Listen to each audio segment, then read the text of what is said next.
Como ven, nuestra esencia no ha cambiado. Después de cumplir 10 años ininterrumpidos en la señal de Ecuavisa, los temas que nos han caracterizado, esos que cada semana lo hacen reír, morirse del miedo, asombrarse y entretenerse, continuarán en esta nueva temporada.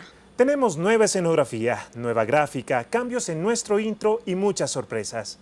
Bienvenidos y muchas gracias por acompañarnos durante todo este tiempo. En este momento, iniciamos con la nueva temporada de América Vive.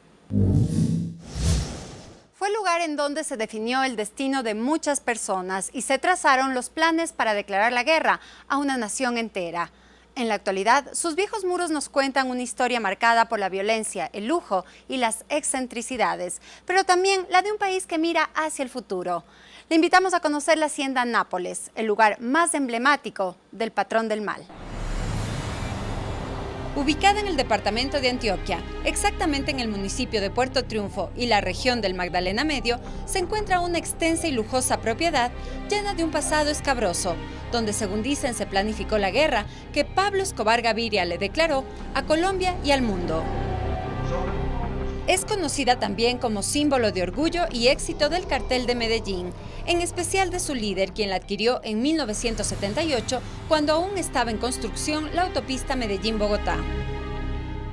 Los pobladores de la zona que trabajaron allí cuentan que después de comprar la enorme propiedad, Escobar mandó a plantar centenares de árboles, palmas y plantas exóticas. Canalizó el agua que encontró a varios kilómetros de distancia para crear 17 lagos artificiales y construyó carreteras que daban la vuelta por las 3.000 hectáreas de terreno, pues en su mente ya estaba la idea de edificar su propio zoológico, con animales traídos de los 5 continentes. Y así lo hizo. Fotos y algunas versiones de quienes vieron con sus propios ojos lo que hubo en la Hacienda Nápoles cuentan que aquellas tierras del Doradal estuvieron pobladas por camellos del Sahara, elefantes de la India, jirafas e hipopótamos del África, búfalos de Estados Unidos, vacas de Escocia y llamas peruanas. Fueron más de 1.900 ejemplares que ingresaron al país sin tener licencia sanitaria y tras sobornar una y otra vez a los agentes de aduana por órdenes del capo. Aún así, este lugar se convirtió en un verdadero paraíso. Familiares, amigos y gente muy allegada a él no esperaban más que la oportunidad de disfrutar, por lo menos un día, de todo lo que se había montado en esos predios. La Hacienda Nápoles se tornó en su propia isla de la fantasía, en un santuario y en su castillo, pues Escobar ya se sentía un verdadero rey, ya que el negocio del narcotráfico le producía ganancias millonarias. Para la fiesta de inauguración, contrató un equipo de televisión extranjero para que realice un documental.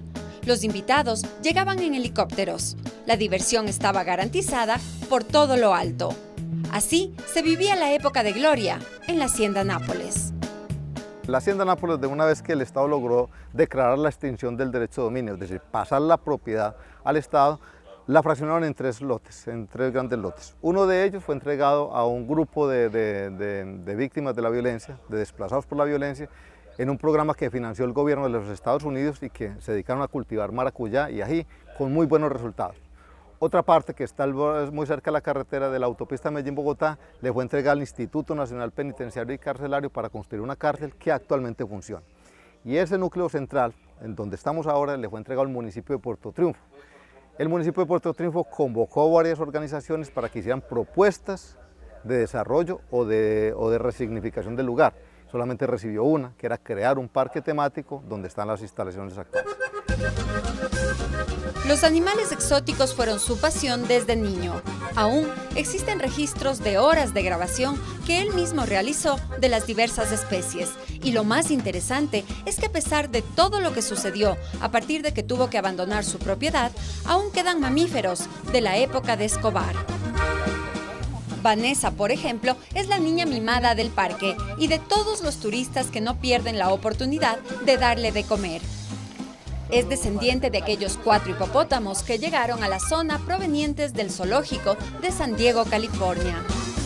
Originalmente en 1985 el antiguo propietario de la hacienda, Pablo Escobar, importó 4 especímenes, un macho con 3 hembras jóvenes que se criaron y estaban dentro del safari. Estos animales fueron los que finalmente quedaron a su suerte cuando ocurrió pues todo aquello de la incautación de la hacienda, y entre ellos se han ido reproduciendo. Por eso todos pues están genéticamente muy encadenados, y esto también es un problema porque animales tan endogámicos, cruzados mamás con papás, con tíos, con primos, expresan muchas debilidades genéticas. Hoy existen en promedio 30 ejemplares, la mayor manada del mundo fuera de África. Y es que para ellos esta zona también es un paraíso. Aquí nunca falta el agua, el pasto y el clima son ideales. No tienen competencia con otras especies, por lo que es fácil su reproducción.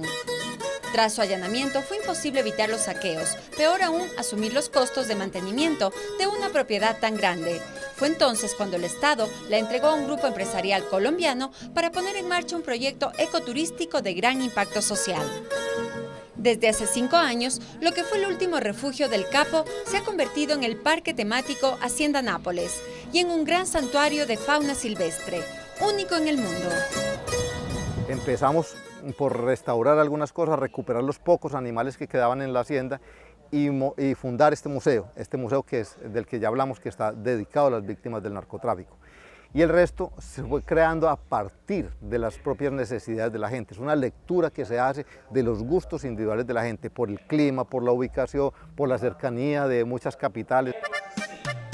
Recorrer cada una de las zonas es reencontrarse con el pasado, pero sobre todo descubrir un maravilloso presente lleno de vida, libertad, armonía y paz. Al volver en un segundo reportaje, le invitamos a disfrutar de una aventura inolvidable en Río Salvaje, Aquasaurus y la hermosa sabana africana. Todo esto en un sitio realmente inesperado.